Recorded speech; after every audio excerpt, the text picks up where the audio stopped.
Welcome to the Warlords of Draenor basic raid prep series by LOS Gaming. Today in our line of sight is the Fel Lord Zakuun.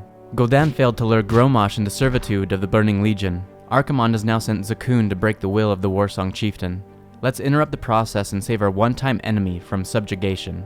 This fight consists of two phases, one while he wields his axe and the other while he is disarmed. During phase 1, rumbling fissures will spawn randomly throughout the room.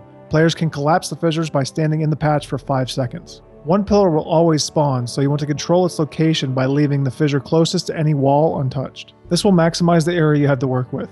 Once the first pillar spawns, have your tank bring the boss near it.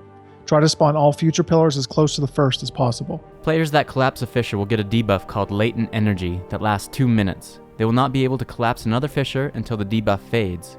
Understanding how the pillars and players with Latent Energy interact with these small purple waves called Wakes of Destruction is key to defeating Zakuun. If a pillar or a player with latent energy ever come in contact with a purple wave, the energy will be released, resulting in raid-wide damage. Players with latent energy will need to dodge waves, and players without the debuff will need to defend pillars from getting hit.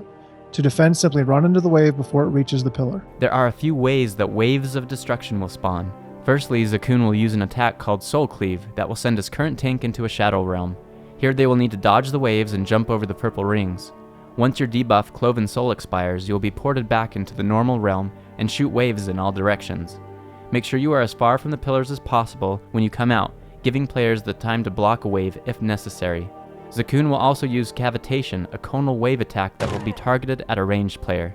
Face Zakuun towards a pillar with everyone behind to make sure he sends the waves away from the pillar. Finally, Zakuun will be foul targets. Players inflicted will receive a heal absorption debuff. Once they have received enough healing, the debuff will be removed, causing a small 6-yard explosion. Phase 2 starts as Zakuun throws his axe into the ground that will do constant raid-wide AoE damage. Heavy-handed will cause all of his strikes to hit an additional nearby target, so tanks will need to stack for this phase. The most important part of this phase will be dealing with the Seeds of Destruction. After 5 seconds, players with this debuff will pop, sending waves in all directions. When you get seeds, run to the opposite side of the room from the pillars and spread out. There will be more waves at this moment than any other time in the fight. Players without latent energy, be sure to guard the pillars. Players with latent energy, avoid the waves. Hiding behind players without the debuff is pretty effective. When Zakuun hits 30% health, he will enrage and use abilities from both phases simultaneously.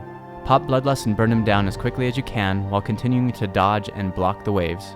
Uproot the pillars as closely together as possible, make sure to protect them and your allies from the waves, burn him quickly as he enrages, and show Zakuun what brute force and iron will actually look like.